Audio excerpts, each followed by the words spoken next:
Welcome, everyone, to Beauty and the Surgeon podcast. I'm Amy. I'm a nutritional therapy practitioner. I'm joined today by my very lovely co-host. No head bobbing this time. Dr. Jason Martin. He's a board... You'd have to listen to the last episode to know what that's all about. Dr. Martin is a board-certified plastic and reconstructive surgeon. How was your Valentine's Day? It was very good. Was it lovely? It was very lovely. How was your Valentine's Day? The same as it's been for probably the last decade. Here we go. Yeah. Let's get out the journal. Let's start talking. Just another day. Writing it down. Yep. Cupid, what is that? Once bitten? Yeah. Cupid decided long ago that he was not going to visit me on Valentine's Day. We don't believe it. The listeners don't believe it. Nils doesn't believe it. I don't believe it. You're a beautiful, wonderful person. Oh, thank you. You probably have a lot of people courting you on Valentine's Day. Yeah. Yes. All my suitors. Chocolates and flowers. Oh, yeah. Lots of those. You know, I have gotten flowers on Valentine's Day twice in the last probably 15 years. And you know who they were from both times? Me? Patients. Oh, okay. And one of them was just like last year in 2024. One of our patients sent me flowers on Valentine's Day. Sweet. And That's really sweet. They actually, because they came in for a treatment on Valentine's Day, and we were just chatting about them. Sure enough, like an hour later, some flowers showed up, which was so sweet. What a nice person. Yes. So that was amazing. So yeah, I guess I do have some Cupid. You do. Yeah. Yeah. Come on, man. Yeah. Well, let's get on to this episode. You're our Amy. You have value. We love you. Can I get Everyone some hearts? Can I get some hearts, Nils? Yes. Can I get some hearts? Thank you. Yeah. I've not asked for many things to fall upon us in 2026. So let's get some hearts up in here. Yeah. All right.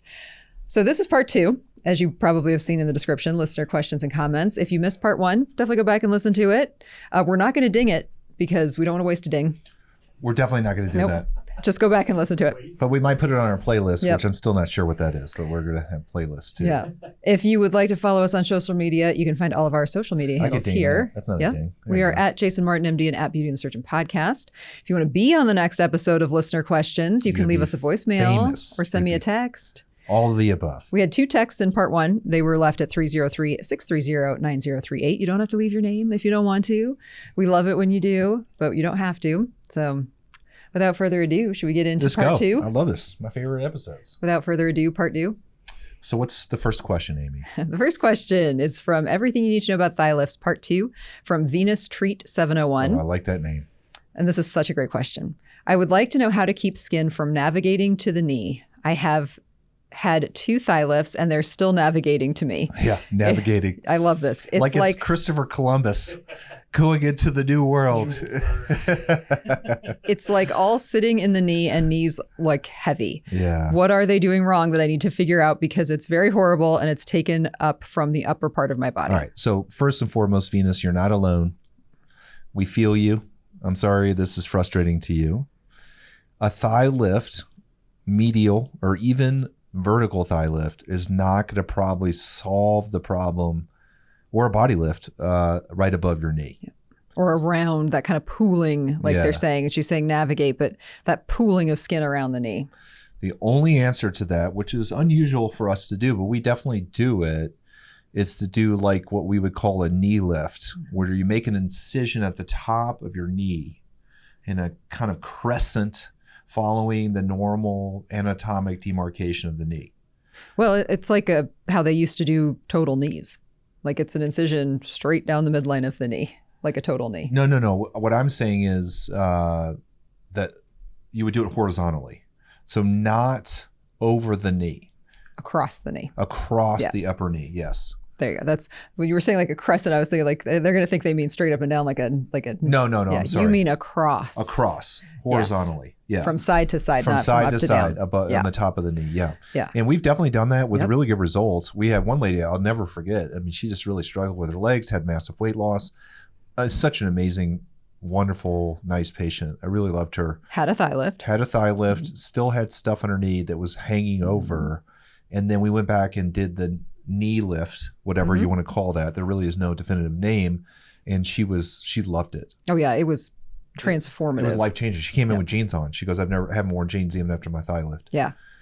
So, and there are some issues with the knee that make it challenging to treat. And the biggest one is that it is a joint that needs to have a full flexion. You know, so I always tell people, like, bend your knee, like hold your foot behind your butt, right? Like, so you've bent your knee as far as it'll bend, and then reach down and grab what skin is left. And that's, you know, in a lot of people, there's not much. That's what I'm doing it right now. Yeah. That's tight. It's like, so there really isn't that much there, but sometimes there is, so if you're a person that does that and there's a lot there, well, then you're probably a great candidate for this horizontal knee lift. If you bend your knee and there's nothing to grab and it's just that, when you stand, then that skin quality is probably not that great. Like the skin is thin.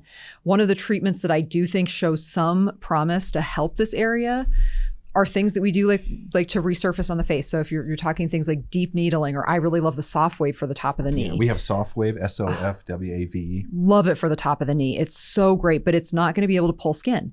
So if you do the thing with your knee and there's no real skin you can grab there, something like soft wave might be a great option just to kind of give that subtle lift. Now you got to think gravity, everything that's coming up above is still pulling down on that area. So it's going to probably be something that continues to bother you throughout life, or you just kind of have to accept that this is where we're at. Also, muscle tone, increasing muscle, squats, anything leg you do to make that skin extensions, tighter. anything to fill a little volume in there. And, that can be frustrating to women who already have thicker legs. I don't want thicker legs. I would want to. Well, they're not going to be thicker, though. When you trade out muscle for fat, you're actually reducing the actual size of an area in most cases. Mm-hmm. The muscle takes up less room than the same amount of fat. You guys have seen that, right? Like a pound of fat versus a pound of muscle. The pound of muscle is like little itty bitty and the pound of fat's like a big glob. So that's a misnomer. That's a misconception that if you build muscle that you're going to add circumference. I'm talking about volume, just volume in that area. And the lower quads, they tend to have definition there. You can fill up that space a little bit with muscle, and it will actually look good too at the same time. Well, because it makes the skin tighter. What was the research we're into? There was the study on the Japanese women that did resistance exercise, and the improvement in skin quality is real. Like that's a real thing. So like you can truly improve the quality of the skin by lifting weights. Yep. And you don't need to add volume, meaning a lot of size to that area to make that happen. Dr. Martin, you bring up such another really great point about the challengingness of this area is that, because the quads come down in that kind of pretty like tulipy shape at the bottom, and then there's like a nothing, right? Because it's just tendon. So there's almost like this built-in like weird area of like, well, it's just skin here. Which looks good when your skin's not loose. Right, but if there's any laxity there, you can start to see it, especially with women. This is a universal issue. And it's not even based on size. No. I mean, for me personally, like I am a huge fan of the soft wave for this area because I've used it on myself. Yep. When I got stage lean a couple of years ago, I had laxity right there, and and I was super lean, and it helped. Yeah. Again, it's not transformative, but like I said, it'll make a noticeable difference. So. Yep. Yeah, call Amy. Come over and do soft wave at her office. Well, or talk to your surgeon. You've done 2 thigh lifts and it's still not addressing this area. Have that conversation with them. Talk to them about the potential for a horizontal knee lift. If that's something you're okay with, the scar, which most cases people are. I mean, again, there's so many people that have had knee surgeries. People don't question scars around joints. Right. They really don't. Like they just assume you had knee surgery. And if that gets rid of the loose skin, I mean, our patient who did it, like Dr. Martin said, was amazed at the results. Oh, she was so happy. Yeah. Like so happy. So you have an option, Venus in the half shell. You have an option. Is just got to decide if you are okay with the scar in that area. You mean Venus de Milo? Is that who you're referencing there on the half shell? She's an oyster. No, you remember Venus, like that famous Botticelli picture? Do you remember that? Yes. Okay. Yeah. With the hair coming down on the oyster shell? On the oyster. Yeah. Venus in the half shell. Mm-hmm. That's the one without arms. That's the Venus de Milo. Yeah. Well, Venus in all her many forms. Yeah. Yes, Nils. Yeah. It's the same Venus, just in a different reposed. Yeah. All right. So another question on the same episode was from Katie Ware 12. I am 3 weeks post-op. I was driving at 2 weeks post-op. Just a short errand and back to work. I work from home and my office is upstairs, so I've been walking up and down stairs since day 2. It's weird. I've not had any pain, but my right leg/groin incision completely opened. I touch it and clean it daily, still no pain. It looks like it's going to take a long time to heal. My legs are crazy swollen. I just can't wait until the swelling goes away. It seems as if the swelling is going to ruin the initial appearance, which was perfect when I woke up from surgery. Yeah, of course. My legs are twice the normal size. I had a full thigh lift with the incision from her groin to her knee. So let's first talk about, she didn't have pain, which having a wound open is very rarely precipitated by pain because it's not, breakdown of the incision isn't necessarily painful. Right. And she didn't say how this happened, but it sounds like... She said it just opened. Yeah. If you were driving and you were in a sitting position, that definitely can be a precipitating factor, especially when you get into a car and you kind of I would think it's for getting in and out of the car that was slide your butt in. that's just the stretch. Just the stretch of just the, it's hard. And especially if it's a sports car, you have to kind of get down into it. Or even worse, climbing up into a big truck. Like a big truck. That's a good one too. Yeah. Yeah. It doesn't always take It's almost much. like you would have to have a car that you could literally hold with both hands and kind of lean yourself, almost hold your body weight and go in that way, which even some people can't do that. They don't have the arm strength for it. Well, so the car just doesn't have the way to do that. Yeah. I mean, my first thing I want to say to Katie is that this is not your fault. Like, wounds open. And then when you have an incision, we talked about this on the thigh lift episode, like, in fact, years ago, the very first thigh lift episode we did, I had the special note and Sarah was like, what do you mean by this? Because I'd never done that before. Because this is an area that is dark, potentially moist. It's skin on skin. Like, there's a lot of things that make this surgery challenging to heal from a wound healing standpoint. We talked about the Barbie doll, how the legs fit and everything kind of moves right there, which is like, I don't know why we said Barbie. Why didn't we just say human? Well, no, but on a Barbie doll, that's where their leg hinges. That's exactly where the incision goes. That's where the incisions are. And you can imagine that's always moving. It's moist, it's dark, clothing, getting in and out of beds, out of cars. Like, this stuff is always under tension. Which is actually why I tend to put staples over my incision line, at least for the first week.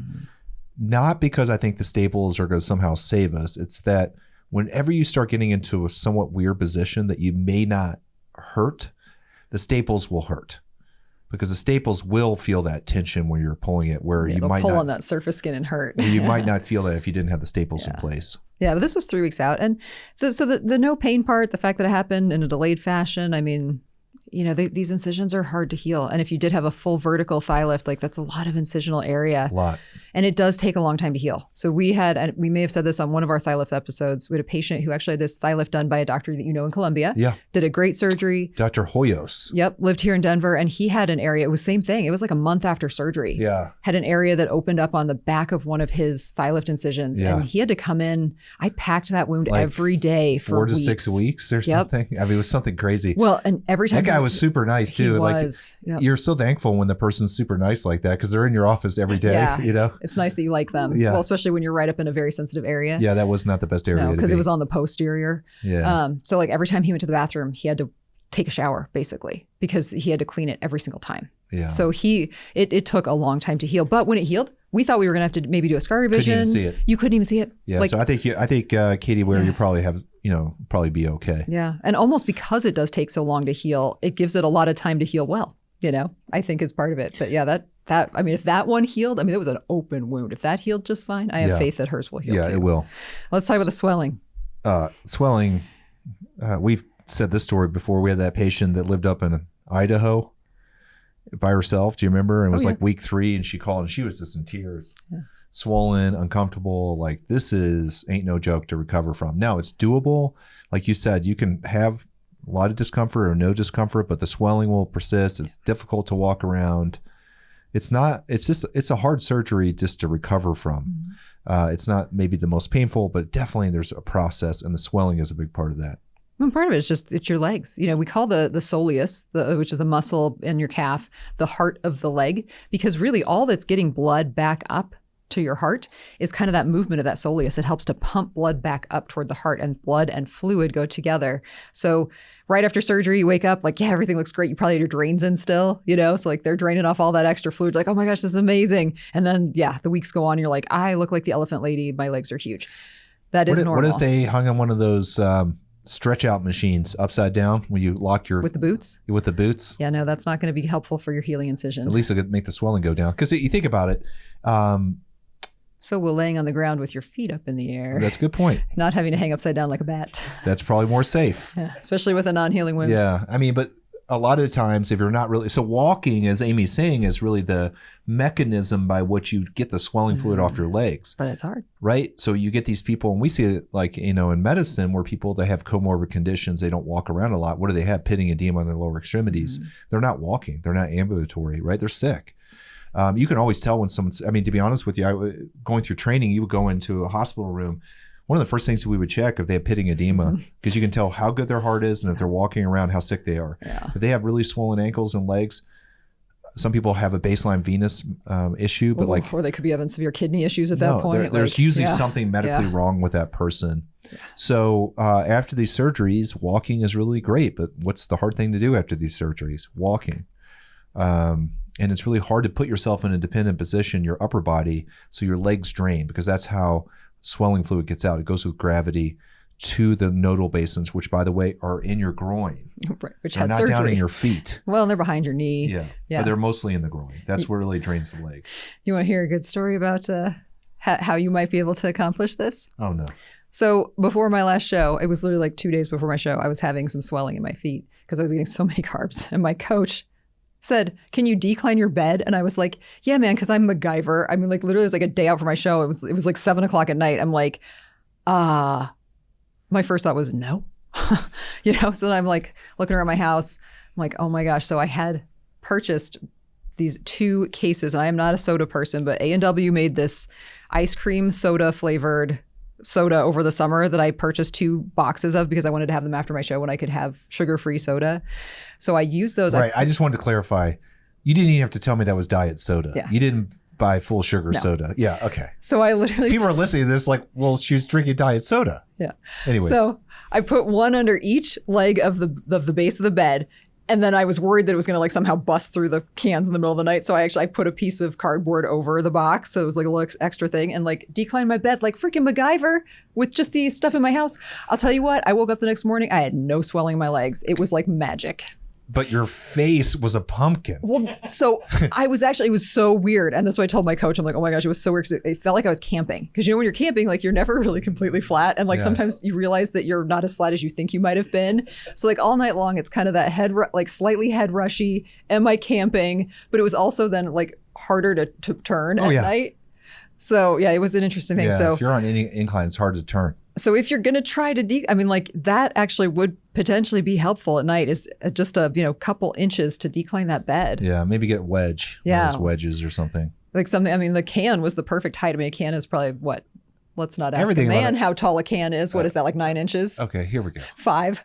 And everything about that story is unsafe. Like if OSHA was listening to this. Well, my bed is very low to begin with. So it was still safe. It was. I don't want to take on the weird. liability of people putting boxes of A&W root beer, which is like so esoteric that you order this shit, and then it's sugar-free, but you can't have like no calorie drinks during your prep. Well, because soda, the bubbles can bloat you, the artificial sweetener, so you just cut everything out. You are insane. But oh my gosh, I'm equally insane. It literally tastes like a fizzy Tootsie Roll. It does sound great though. So good. Like I have to tell you, I am such a sucker for all that stuff. I will bring like you the A&W if you would beer. drink one, you guys. I will go get you guys one if you would drink it. Because I mean, these are my childhood. They're really. I mean, like that you can't buy them anymore because they don't. Do you like that stuff growing up? Yeah, I do, but I can't drink anything with sweetener in it. Even I'm artificial sweeteners. sensitive. It's the only thing I taste. What happens? It's just all I taste. Oh yeah, you have the bitter response to it. I got the bitter response. Yeah. To My wife's like that too. Yeah, so I literally have people like, will you make sure this is diet? And I gotta go, oh God, it's well, then awful. I'm not going to give one of my cans to you because I can't buy these anymore. Don't waste it on me. But Sarah drinks so many, like, like diet so she sweetener things. She's all about that, but I can't eat any of that. What was that person in Ye Olden Times who had to taste food so it wouldn't kill the emperor or the king? There was a name for him. The taste tester. I don't know. It was probably somebody I was related to. I don't come from the best stock of people. Well, they were eating food to see if they died of botulism poisoning. poisoning. That's my great grandfather. But all right, back to Katie. So what you're experiencing with the no pain from even the open incision is not weird. That's normal. Incisional areas can often be numb for a long time. So that's not weird at all. And the swelling, it's going to be rough for a few weeks. Twice their normal size seems kind of extravagant. Swelling after surgery, 3 weeks, you have to worry about deep vein thrombosis and things like that. So you should always confer with your operative surgeon. Yeah, and make sure that you aren't having, if you have pitting edema in your legs, like that's so when a you problem. see KD, the letters KD, what does that make you think of? This is so funny. It's just the way our brains are different. I mean, I think her name is Katie. No, but like KD, like first thing I think of is Kevin Durant. Like that's immediately where my headspace goes to. Like when you I think of the people who do you think of like Katie Lang? Or, no, I think of Katie Home. We worked with a design company like a decade ago. That was Katie Home. Whatever. Yep. Okay. Because it's so funny how that works. Like when I see the letter K and D, I'm like, Kevin Durant, of course, that's what this is about. And then you realize how myopic that is. I mean, I assume her name is Katie. That's true. Yeah. All right. So this one is from Judy Pointer, W7J. Even more to know about breast dog part 1. Hey, Dr. Martin. I'm from Louisville. Louisville. And have recently lost 76 pounds. And I am 70, considering having abdominoplasty. Which 2 or 3 plastic surgeons would you recommend I check out? So, Judy, I told you I would ask him this in this video because I have been asking him. And he has not gotten back to me. So she asked this question again on another video. So this was the second time she asked this. She asked. So Judy, I've been asking him. Is this correct? Yes. I have asked him a number of times since the first time you left this question. So now I'm asking it again. So I have 2 that I would absolutely recommend, but I'm both friendly with them. So I want to make sure that I'm being fair. So I'm going to go on Google and see what Google says. Well, she could go on Google herself. I know. All right. So the first recommendation I would make is Dr. Calabrese. He's nationally known, especially for breast surgery. Well, she wants a tummy tuck. I know. Yeah. But he's also really good at tummy tucks too. Okay. All right. So he is one of the people, like when we go to our conferences, national conferences, he's a speaker there. He's very well regarded. All right. I would recommend also Dr. DeGenis, Alex DeGenis. He trained at the same place I trained. DeGenis spelled Digenis. I trained at Manhattan Eye, Ear, and Throat Hospital in New York City, and so did he. And then he went to Louisville? He went to Louisville. And you came here? And I went to Aspen. He even knows my cousin. Oh, that's cool. Everyone knows everyone in Louisville, so that's not really that big of a deal. So I think those 2 would be great options. I will say, though, I don't want to be... There's a lot of other options there, and I support everyone. But those are the 2 that I know for sure that I would recommend. Awesome. There you go, Judy. I told you this should be fun. Like, I told you I was going to get you an answer. Where we pick cities, and I pick out the people I know there, and have fictitious. I mean, we've surgeries. done it a number of times. Yeah. So yeah. And we've had this multiple times. Yeah. Yeah. So Dr. Calabrese or Dr. DeGenis. Awesome. And if you go see Dr. DeGenis, say Dr. Martin sent you. Yes. And know that I do ask him, Judy. I felt really bad when she had to ask this on a second video. Really? Yes. When did you ask me? I don't even remember you asking me. Mm-hmm. You know what it was? It was so long ago that it was last year. Yeah. That's so funny. Yeah. All right.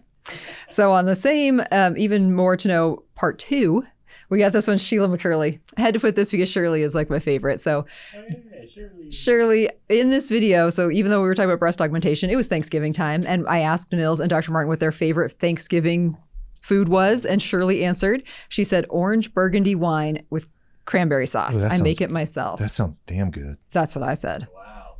Yeah. Yeah, I'm down with that. That sounds amazing, Shirley. Yeah. Sheila. Send us the recipe. Yeah, Sheila. Yeah, we'll link it. Yeah, we'll link it. Put it in the comments, then everybody can see it. Yes, I love Sheila's comments. They're the best. So that sounds incredible. I love doing my cranberries in the oven.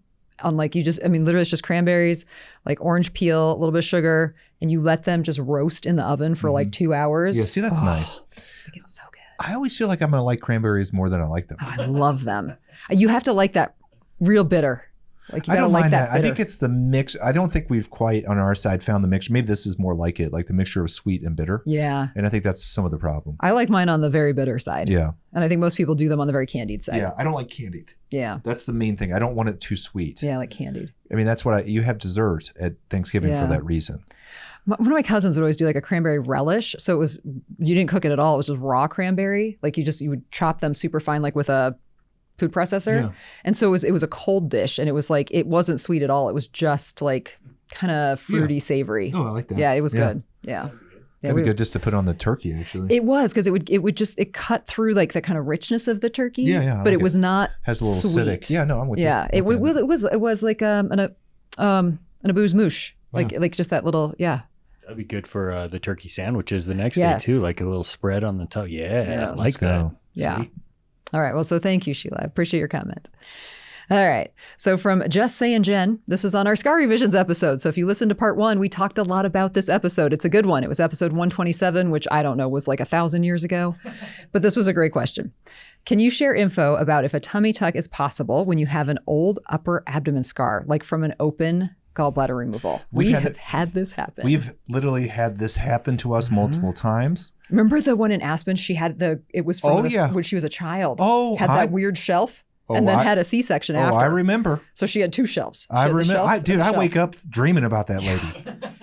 That was so weird. Oh, my God. And she had She was Native American, so she had very... And she had volvulus or something as a baby, some emergent surgery or something with her stomach. She had torsion or some weird situation, and they made this like samurai incision right underneath her ribs on the right side, and then she still needed a tummy tuck. So because then she'd had a C-section too. By the way, open gallbladders are rare these days because everyone does it with laparoscopy and even robots now, which is even more delicate or whatever than laparoscopy.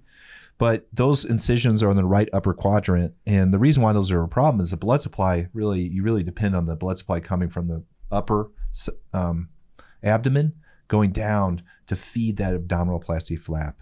So we've had this question before on one of our podcasts. We've talked about it. You can definitely do it, but it puts you at slightly higher risk for healing and wound problems. Well, we even had, it was only a couple of years ago now, which was probably 5. The woman who had, it was from another surgery also, like that was after she'd had pregnancy. So she'd also had a C-section, but remember she had it was a vertical, like right above, like for like 3 inches above her belly button, and it was all wonky. Yeah. Like it was all weird. I mean, so we've had others too, like hysterectomy scars that were really weird and like other things we've had to work around. I've done so many things with tummy tucks, and like I, at the point of my career was like, oh, just go see Martin. He'll help you. Like I can figure it out. Like I'm MacGyver of surgery. Oh, you kind of are. Yeah, we call you Dr. Mott for a reason. That's so awesome. Hey, if I can MacGyver my bed, you can MacGyver an abdomen. Okay. And so like, I've done tummy tucks recently on people that have had really bad scarring from BodyTite or... Oh yeah, that was a crazy one. Yeah. Not from BodyTite with us. She did BodyTite with somebody else. With someone else. Yeah, just left her like... Scarred all over her abdomen, adhesions, people with severe scarring, people with really bad trauma history, and I'm like fixing all this stuff. People, even our patients who had stroma cavities that developed over time. And I just really... I think that with a tummy tuck, you can do pretty much everything you want, but you have to be healthy. You can't have vascular issues. You cannot be a smoker, and you cannot be a diabetic. And also you got to go to a surgeon that can be delicate enough with the leftover tissues that you're not just all beat up at the end. And that tissue is not going to want to make it. But it is a tenuous, borderline, unnerving surgery to do when you have these weird scars. But for sure, an open gallbladder scar, you can definitely do it. You might see some people that say no, but it's possible. Just so you know, I've done it on the regular. Yeah, this is a great. But some people may say no because that's the board answer. Well, and if they say no, then that's not your surgeon. Like they're saying no because they're not comfortable with it, so don't force them. Yeah. All right. Nils would say yes. Nils would say yes. So this one is from Monica Straub, and this. Love her. She left this comment on our Reddit response to liposuction, which was one of my favorite episodes in 2025. She said, I was sore and the skin was sensitive to the touch because I was very bruised, but I lived fine on Tylenol for a couple of weeks. I didn't feel I needed the opioid I was given. Unfortunately, I did regret it. Going through and spending a lot to fix a dent, still 2 years. And this is, Monica, my heart goes out to you because you are an athlete.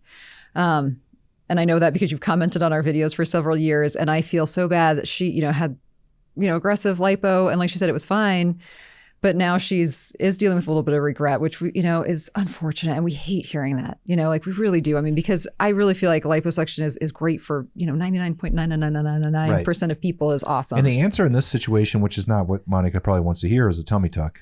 It's on her legs. Oh, it is. Yeah, so I don't think a tummy tuck would help her. Her thighs, and she has inner or outer. It's like on the thigh itself, like near the knee. So and she's had a revision and like now needs probably some fat transfer and some other things. Fat transfer in that situation for sure. Yeah. But it's been, like she said, she's been dealing with it for 2 years. And this is where the legs can be a very tricky area. Oh, yeah. And there are a lot of patients who come in and they'll point to an area and say, but what about this? Can you lipo this? And we'll say no. And we'll explain why. And I will say to them, you'll go to someone else and they'll do it because you want it, but you shouldn't. Yeah. And I'm not saying that's the case with Monica, but I'm just saying in general, the leg is a 3-dimensional surface in a way that other parts of our body, like it's one thing, like, you do an abdomen, like maybe you have a little divot or something. It's pretty easy to fix that.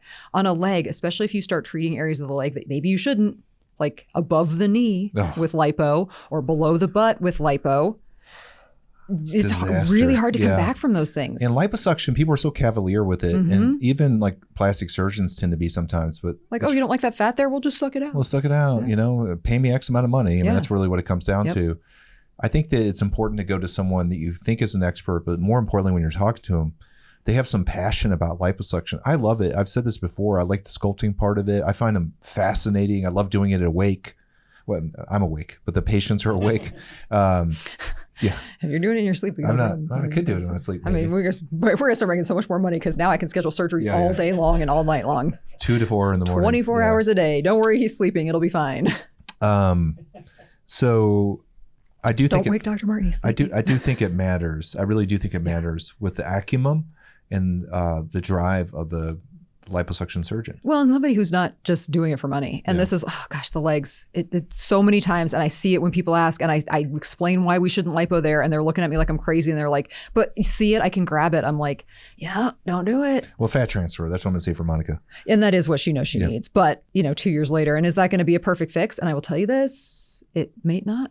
And we say, with fat transfer, I mean, and there are patients who have come in to see us who've had liposuction they were unhappy with the results with other doctors. And like, even with fat transfer, we've told them like, it's still not going to be, you can never put the genie back in the bottle. Right. So I feel bad for you, Monica. And I love that you're still listening to our podcast all these years later. So, all right, we're going to take a quick break. We're going to come back and get some more questions. Let's do it.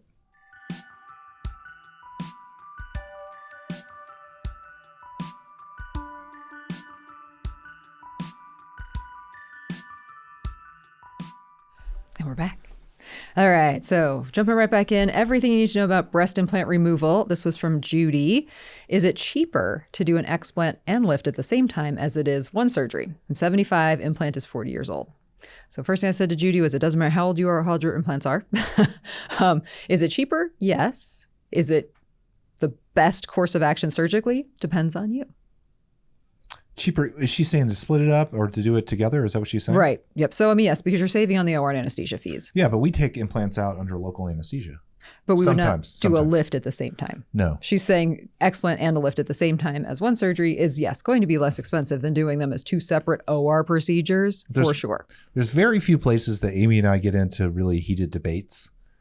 And this idea of me wanting to do local anesthesia breast lifts, and Amy's like, no. And it's so funny because I know she's right. I mean, she's also a woman, right? Like, so we're going to do a scrotal lift with you wide awake. Okay, that's funny. But I still, like in my mind, have convinced myself that I can do this. And we've done things like this. Yeah, we've done scar revisions on a lift that were pretty close to a relift. Pseudo lifts under local. Mm-hmm. Yeah, but it's definitely going to be a little bit cheaper. It's probably not going to be a huge difference, but for sure, yeah. And I think that if you really want to remove your implants just because you're sick of having them, they're 40 years old, or if you have to remove them because they've failed or you have caps or contracture, doing a lift at the same time, taking them out, and even doing fat transfer. I have a great video on that on our YouTube channel, where it shows we took the implants out. We talked about that in this episode. Yeah, exactly. So, anyways, I think I would do it all together if you can afford it. Yeah. And if you're a candidate for it. Now, I would say that in rare cases, like if you have a severe capsule that your surgeon is just not comfortable with, I mean, there are still some surgeons who two-stage this no matter what. Yeah. There are doctors who Which do again that. Is the conservative approach. It's the correct answer on a board test. So it's not wrong, but it is conservative. Yeah. So, and if your implants are 40 years old and they're still fully intact, maybe don't mess with it. You got good ones. Yeah. All right. So this was on our short form video from Nakafar. Like the BodyTite one from like 2017? BodyTite of the outer thighs. No, this was not from 2017. This would have been from 2021, I want to say. Can BodyTite be used for the inner thighs in place of having a thigh lift? So I initially responded to that, if you're truly a candidate for a thigh lift, the BodyTite's not going to be enough. However, like if you just have fat there and not a lot of pinchable skin, then like, yes, it's a great option. Like BodyTite is one of the best things to treat the inner thighs. Right. Like, and so it's really, it depends on the variation or the amount of loose skin that you have. Yeah. And that's hard to quantify. On our website, we'll have like a mini test where people are like, can you pinch a lot or a little? You could ask people the questions like that, but really you need to be evaluated by an expert. If you go into someone who doesn't use these devices with liposuction, they're probably going to say, well, you're not a candidate for any of this stuff. You need a thigh lift. If you go into someone who only does BodyTite, they're going to probably say, well, this is all you need. It's magic. Yeah. And the answer is usually in the middle. So it'd be good for you to see an expert that kind of does both. They can tell you, you'll get this much percentage change from a thigh lift, which is probably 80 to 90%, and this much change from a BodyTite with liposuction, which could be as up to 60% in some cases. So it just depends on what you want. Well, it depends on how you present. Yeah. And then also a thigh lift sounds great till you talk about where the scar's located. Go back and listen to part 1. The recovery. Was that in part 1 that we had the swelling, the discomfort, and then you're like, well, I might take this, 40% with a BodyTite. Well, but there are cases where someone has so much laxity that BodyTite's not going to do anything. And those are pretty self-explanatory. If you go to someone who does BodyTite only and they see that, I would assume they would say, look, BodyTite's not going to work for you. But you never know. Yeah. But for most women, just a little bit of conservative like BodyTite on the inner thighs is awesome. Yeah. Like it's a really, really good way to address it. Yeah. And, but it's not in place of a thigh lift if what you truly need is a thigh lift. Yeah. But in general, it's great. BodyTite technology has been around since 2016, 17, FDA approved. It's been around longer than that when they were working it up. It's the best device on the market, still, radio frequency. At least the older ones use bipolar radio frequency technology, melts the fat, tightens the skin.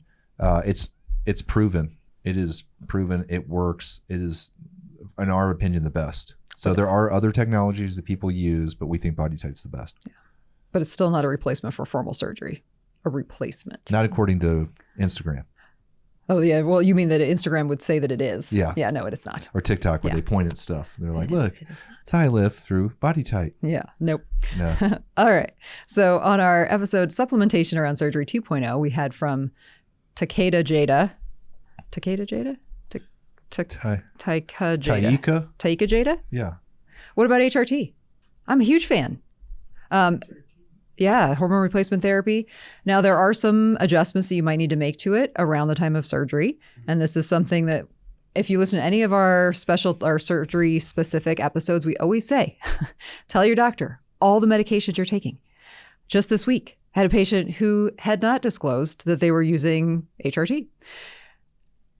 Or what dosage they were using or anything at all. So, and they, their labs came back a little wonky. So she and I had to have a talk about that. So make sure you tell your doctor what you're taking because there may be some adjustments. With this specific patient, I'm having this person hold their estrogen for a week prior because they dose their estrogen pretty aggressively twice a week. Unfortunately, they have a pellet, so I can't pull back their testosterone dose. We just kind of have to deal with what we've got. Right. So I'm a huge fan of HRT. The benefits far outweigh the risks for most women and definitely for men. But definitely tell your doctor about it. Mm-hmm. Yeah. I mean, I think the fear used to be, and I say used to be because this has been now removed by the FDA. So if you listen to at the final quarter of 2025, the commissioner of the FDA actually removed the black box warning from HRT for women, which is amazing. And actually in that release stated that they had basically misled women about the risks of HRT. And it's which unfortunate. Would be like those perceived risks were increased breast cancer across the board. And blood clotting. Yeah. And now, there are hormone releasing things that can increase blood clotting. Correct. So above TRT doses absolutely can. And then IUDs for sure. Yes. Those have emitting hormonal. Birth control. It's no risk. Birth control, yeah. Actually, IUD is more of a physical obstruction. Well, IUDs, the hormonal IUD is also, it's the same thing as birth control. Do they have hormonal IUDs? They have, okay, yeah. Most IUDs are hormonal. Definitely birth control. Yeah. I mean, there's no question. And the way you find that out is someone who's younger is on birth control and then they get a blood clot. And usually what happens, you'll see, I mean, this is me just speaking here. I'm not like a hematologist, but they probably also have something else, some other clotting disorder, and they're also on birth control, or it could just be birth control alone. Mm-hmm. And then they'll get a clot after an elective surgery. It's not uncommon. So, we have to ask those questions. It's super important you tell the doctor you're on HRT and what dosage. But standard HRT that's done physiologic and not ultra physiologic, I think you should be totally fine in most cases. Yeah. But in general, and they say like millions of women were removed from their HRT unnecessarily. And he literally says that. So this is our current administration is admitting that. So yeah. Great question. All right. It's from Judy. This is still from Judy. This is the first time she asked. So this was on our Happy Holidays from 2025. She said, "Happy Holidays from Louisville, Kentucky, Amy. I am 70 and so grateful for losing 76 pounds and being as healthy as I am at this age. That's awesome. Also seeing my grown children being happy, healthy, and especially making me a grandmother. Thank you for all the information you three provide. Shout out to Nils and your videos and Sarah, and for being such good people. By the way," Who does Dr. Martin think is the best plastic surgeon in Louisville? She's not going to stop. She wants the answer. She wants the answer. So Judy, we did answer this already. Judy already knows how it is in the pseudo South in Louisville. Everyone's cordial. You don't sit there and show favorites. It's a yes, ma'am, no, ma'am. Open the doors. Good thing you got it. She might have ended up at your front door. Oh, come on. Yeah. I mean, if she did, we'd probably know her, bring her in, have dinner with her. Well, now you're here. And do the tummy tuck. Yeah. No, while you're here. When you're from Louisville, like everyone knows everyone. Like every time I go home, they're always like, oh, I know your cousin because I have 32 of them. Well, now that you have a kid in school out there, is he finding that to be the same thing? Like, I know your dad. Yeah, no, but he was also it was so funny. He went there. He really loves it, right? But he was an adjustment coming from the West, going to Kentucky or the South or any place like that. Yeah. And he's like, these people speak differently and they don't seem to be embarrassed about it. I'm like, because they're proud. Like that's what's so wonderful about those areas is like when you're from Kentucky or you're from Alabama or Mississippi or whatever, there's not a lot there. You just don't have a lot of wealth. So you're proud of your culture, proud of who you are, your music, your religion, blah, blah, blah, all this kind of stuff. And it was so funny from him coming from vanilla Denver.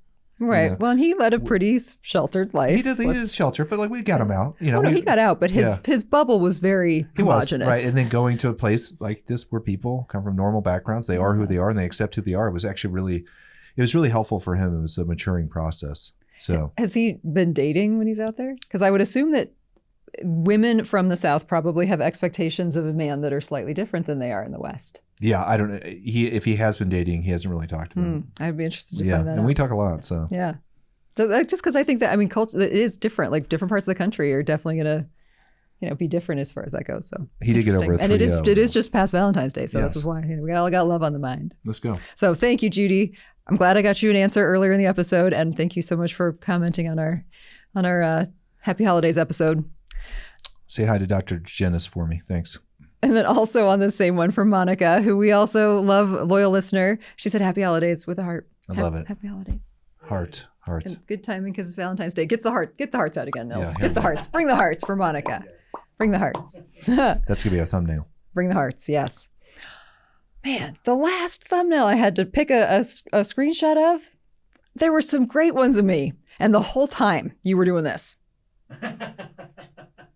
Yeah. As I had Nils cueing the fireworks and doing all this fun stuff, this was you. Because I have an amazing ability to not let you steal my thunder with a perfect picture of you. So whenever you look at it, I look down over. Now you know my pain. Yes. Like, I was like, Dr. Martin, I'm like, look up, look up just once while the fireworks are going. Just once. You didn't look up at all. Yes. Yeah. So while the hearts are going, you better be smiling, man. Oh, man. I'm Cupid shoot an arrow right through you. I am not talent. Like, I do not know what to do in front of camera. We should start just having a freeze frame in every episode where you guys, write the thumbnail picture. Yeah. Do like you just finished a sitcom and you guys, stop it. Freeze frame. Wasn't that a show in the 90s? So one of my facelift vlog articles, it was really from one of our older episodes. And I just didn't feel like asking Sarah for the thumbnail. So I just took a screenshot. And of course, I took the screenshot with me looking perfect. And Amy's looking over at me like this. Thank you for that. As only YouTube I totally could threw do. her under the bus. Yeah. 99% of it is that. Yes. It's harder to find a good picture of me than it is to find a good picture of you. I don't know what she was doing. Arg. Yeah. We should put... Amy's in prep. Her eyes are barely open most of the time. So I'm like, how do I find a shot? She's half alive. Where I don't look like a dead person. That's what's amazing about her. Asleep, she was operating at like 50% of basal energy. 5. And she still functions. She's super smart. That shows you how smart this woman is. Nah, there was a good week there on my last prep where I had no normal thoughts. All right. So this is Facelifts for Men. Yes. Episode 123. So Greg on the Go. I love it. A name I can pronounce. Greg on the Go. Facelifts for Men, episode 123. I'm a 64-year-old guy, and I just had a full facelift due to a 140-pound weight loss over 3 years that left my face looking 10 years older with a turkey gobbler on my neck and 3 rows of loose skin on each side of my nose down to my mouth when I smiled. Wow. That's 140 pounds. That is impressive, Greg. I'm 4 weeks post-op and doing great. According to my family, I look like myself 20 years ago and 140 pounds ago. Yeah. No regrets. More men should do it. I'm also having a tummy tuck for loose skin on my abdomen. I don't look at these surgeries as vain. I'm just fixing what the massive weight loss wrecked. Great show, by the way. Thanks for all the videos. Oh, that's awesome, Greg. Proud of you, man. So this year, we did a lot of direct neck excisions on men. And I wish more men talked openly about having plastic surgery because the results are incredible. We always talk about this this experience doing a direct neck excision on a guy, and he didn't really talk about it with anyone. It bothered him. I'm not going to speak for him. I don't think he felt like he had a forum to actually express these things. He found us on YouTube, drove across the country, came here, did the direct neck excision, got it done. And the next time I saw him after the surgery, he gave me a hug that was the most emotionally appreciative hug. He bear hugged me. And it was like this feeling of relief. And I walked away. I was so appreciative, but I also walked away from that realizing that men really don't have an outlet sometimes. And I know that's self-imposed. You know, we're a modern culture. Men can reach out and talk to other people, but but they don't necessarily talk about surgery. They don't really talk about much. Yeah. Basically. I mean, historically, heterosexual men. So I do think it's important to have more comments like this. Anytime I get a man who does these surgeries, I'm like, listen, I'm not telling you to go tell other people, but if you ever see a guy and you think that they would benefit, say something. Yeah, right? Tell them there's a solution for this. Pass it on. You know, say, hey, you don't have to be like this. You don't have to feel this way. So yeah. So thank you, Greg. I really appreciate that comment. We've had the last, few listener questions episodes. We've had a lot more men, and I'm really stoked about that. They're engaging. So that's something that's really stood out to me. I'm like, oh, this is another guy. I love it. So love it. Keep it coming, guys. We have the luxury of doing it, and so we're actually working with these people directly, like talking to them face to face, and you can feel it from them.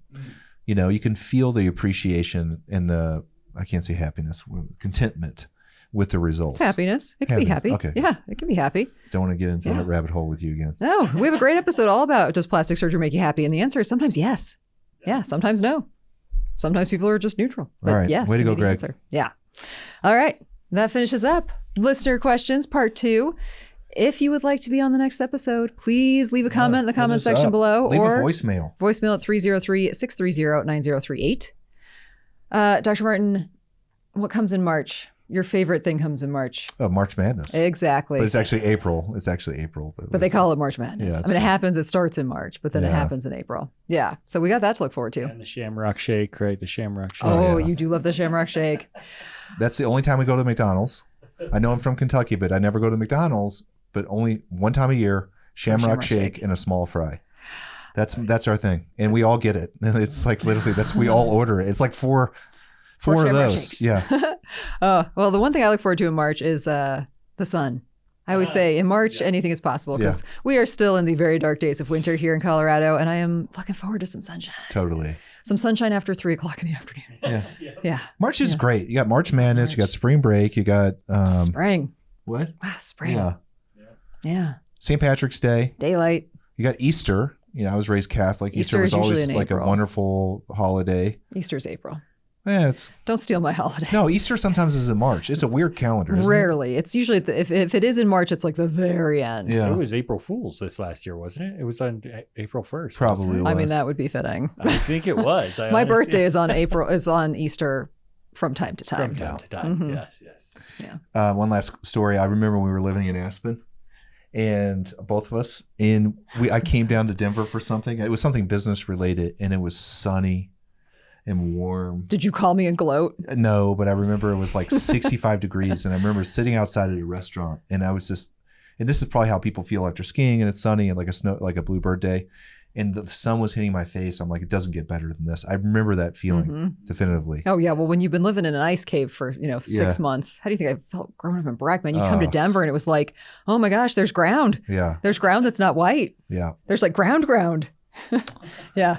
All right. Well, thank you everyone who left comments and questions because it gave us 2 amazing episodes to answer, and hopefully it answered some of your questions as well. Right. And big hearts to all of you, Monica and Judy and Sheila, everybody who all our regulars. The crew. Yeah. Leave us that recipe, Sheila. We would love it. All right. We'll see y'all here next time. See you later.